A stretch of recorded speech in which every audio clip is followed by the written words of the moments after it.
Remember, death is not the end. This is great hope this morning for the troubled soul. Not only does the resurrection and the end time help you change what you do in life and make sure you value in the important things, but it gives you hope in your dark days.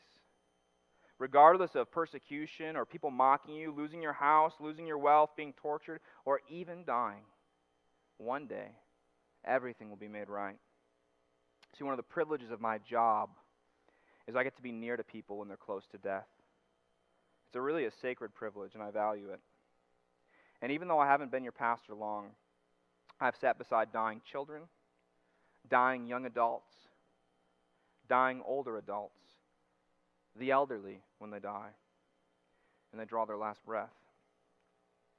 And sometimes people get to the point where they're unresponsive, but professionals in the medical community often say hearing is the last thing to go. And so even when they're unresponsive in the room, I make it a point to read from them from the end, from Revelation 21. And I'll walk by the bedside and I'll hold their hand and I'll whisper, "This is not the end."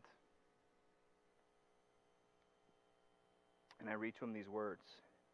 Then I saw a new heaven and a new earth. For the first heaven and the first earth had passed away, and the sea was no more. And I saw the holy city Jerusalem coming out of heaven from God, prepared as a bride adorned for her husband. And I heard a loud voice from the throne saying, "Behold, the dwelling place of God is with man. He will dwell with them, and they will be his people, and God himself will be as their God. He will wipe away every tear from their eyes. Death shall be no more. Neither shall there be mourning, nor crying, nor pain anymore. For the former things have passed away." And he who was seated on the throne said, "Behold, I am making all things new." That's what the resurrection of the dead is all about, brothers and sisters. Paul says we do not need to grieve as others who do not have hope. Yes, we grieve. We miss our loved ones. We cry. That's appropriate. But for those who've placed their trust in Christ, we will spend far more time together in eternity than we ever did on this planet.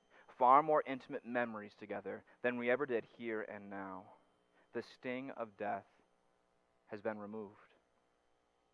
Generation after generation will one day arise from the hallowed grounds that marks our battlefields and our cemeteries. When the Son of Man comes into his kingdoms, all things will be made right. And I'm a pastor, so you have to forgive me, I'm weird, but I like going to cemeteries and just thinking about that day when eternal souls come up from the grave. C.S. Lewis says, if we saw people in their resurrected form, they would be so glorious a being that we would be strongly tempted to worship them.